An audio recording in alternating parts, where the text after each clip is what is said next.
আসসালামু আলাইকুম। সবার আগে বাছাই করা 10টি আন্তর্জাতিক খবর জানিয়ে দেব। প্রথমেই থাকছে শিরোনাম। তবে তার আগে অনুরোধ থাকবে ভিডিওটিতে একটি লাইক দিবেন।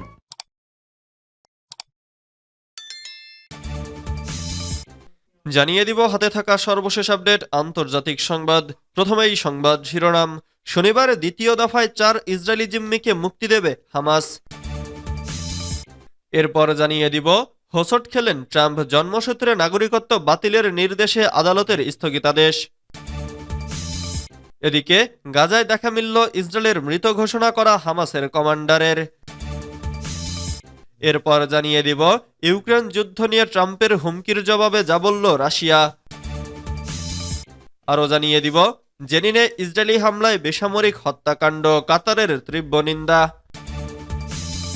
সর্বশেষ জানিয়ে দিব নাইজেরিয়ায় বিদ্রোহী গোষ্ঠীর হামলায় 20 জেলে নিহত। এতক্ষণ শুনছিলেন সংবাদ শিরোনাম, এবারে বিস্তারিত।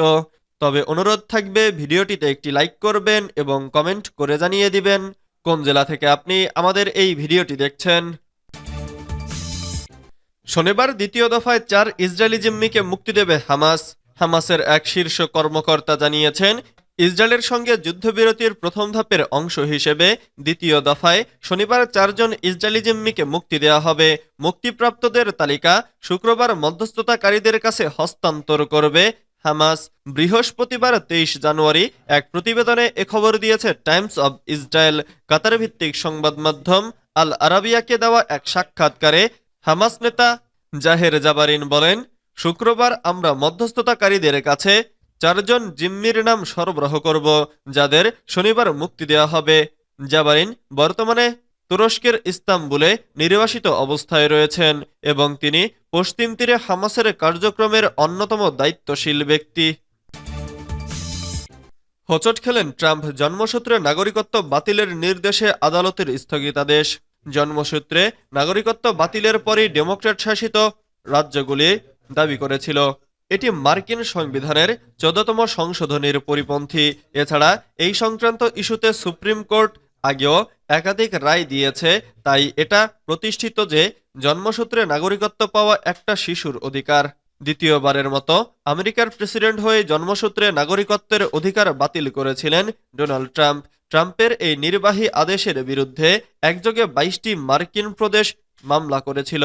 এরই মাঝে ট্রাম্পের এই নির্বাহী আদেশের ওপর সাময়িক স্থগিতাদেশ দিল আদালত। গতকাল বৃহস্পতিবার ওয়াশিংটন অঙ্গরাজ্যের বিচারক জন কফেনর এই সিদ্ধান্ত নেন। সে অনুযায়ী ট্রাম্পের ওই নির্বাহী আদেশ কার্যকর হওয়া 14 দিনের জন্য স্থগিত থাকবে। আদালতে এক শুনানির সময় বিচারক জন কফেনর বলেছেন, এটি স্পষ্টভাবেই একটি অসাংবিধানিক আদেশ।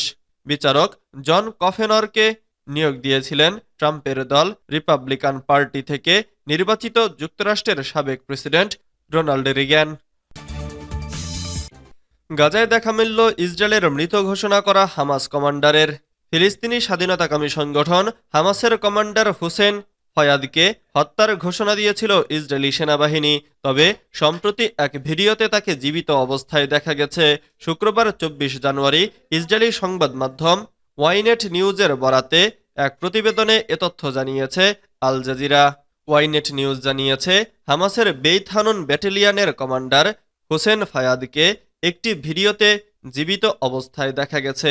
ভিডিওতে তাকে উত্তর গাজায় একটি জানাজায় অংশ নিতে দেখা গেছে। সেখানে তিনি গাজা যুদ্ধে ইসরায়েলের বিরুদ্ধে বিজয় নিয়ে বক্তৃতা দিচ্ছিলেন।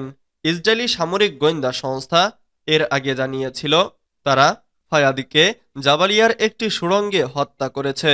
এদিকে গাজায় যুদ্ধবিরতি কার্যকরের পর ইসরায়েলি প্রতিরক্ষা বাহিনী এর চিফ অব স্টাফ প্রায় 15 মাসের গাজা উপত্যকায় সামরিক অভিযানে হামাসের প্রায় 20,000 সশস্ত্র যোদ্ধাকে হত্যা করেছে। ইউক্রেন যুদ্ধ নিয়ে ট্রাম্পের হুমকির জবাবে যা বলল রাশিয়া। ইউক্রেন যুদ্ধ নিয়ে আলোচনায় বসার তাগাদা দিয়ে রাশিয়াকে নিষেধাজ্ঞার হুমকিও দিয়েছেন মার্কিন প্রেসিডেন্ট ডোনাল্ড ট্রাম্প। বৃহস্পতিবার 23 জানুয়ারি রাতে বিবিসি জানিয়েছে, ট্রাম্পের হুমকির প্রতিক্রিয়া জানিয়েছে রুশ কর্তৃপক্ষ। ক্রেমলিনের বিবৃতিতে বলা হয়েছে, তারা সমতার ভিত্তিতে এবং পারস্পরিক সম্মানজনক আলোচনায় প্রস্তুত। ক্রেমলিনের মুখপাত্র দিমিত্রি পেসকভ বলেন, আমরা এমন কোনো নতুন বার্তা দেখতে পাচ্ছি না, তবে আমরা সমতার ভিত্তিতে পারস্পরিক সম্মানজনক আলোচনার জন্য প্রস্তুত আছি।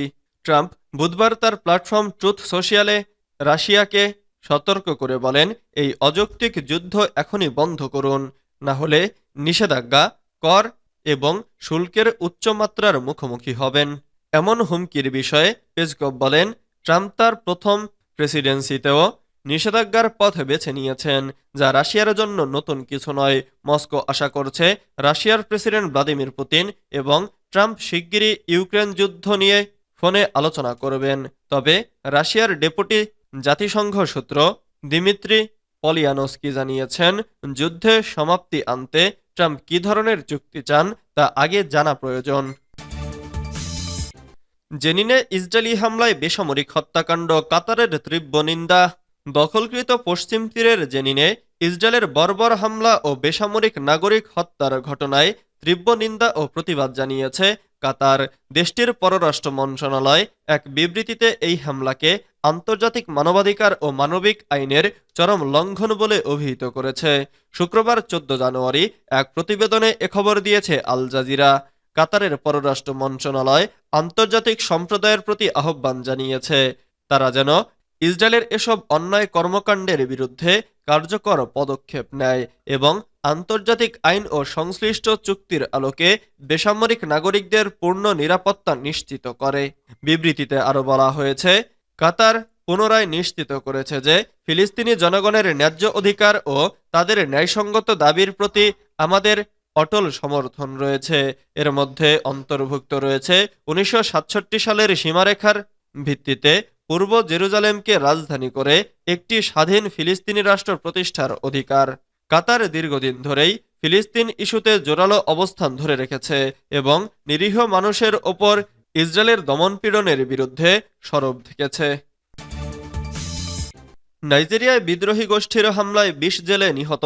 নাইজেরিয়ায় সশস্ত্র গোষ্ঠী বোকো হারামের হামলায় কমপক্ষে 20 জেলে নিহত হয়েছেন।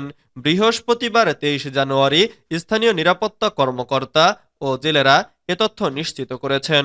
শুক্রবার 24 জানুয়ারি এক প্রতিবেদনে এ খবর জানিয়েছে বার্তা সংস্থা রয়টার্স। খবরে বলা হয়েছে, নাইজেরিয়ার উত্তর পূর্বাঞ্চলীয় প্রদেশ বর্নোতে বোকো হারামের বিদ্রোহীরা একটি গ্রামে হামলা চালিয়ে 20 জেলেকে হত্যা করেছে বলে জানিয়েছে স্থানীয় নিরাপত্তা কর্মকর্তা ও জেলেরা। সিভিলিয়ান জয়েন্ট টাস্কফোর্সের সদস্য মডু আরি বলেছেন, বিদ্রোহীরা বুধবার 22 জানুয়ারি স্থানীয় সময় বেলা 11টার দিকে গাদানগাড়ির মৎস্যজীবী সম্প্রদায়ের ওপর হামলা চালায় এবং ওই এলাকায় কর্মরত জেলেদের ওপর গুলিবর্ষণ করে। এতে অন্তত 20 জেলে নিহত হন। মুস্তফা কাকাহাল্লাহ নামের একজন বাসিন্দা বলেছেন, তার শিশু ওই হামলায় নিহত হয়েছে এবং তারা 15 জনেরও বেশি লোককে কবর দিয়েছে। অবশ্য সামরিক বাহিনী ও বার্নো প্রদেশের কর্মকর্তারা হামলার বিষয়ে এখনো কোনো মন্তব্য করেননি।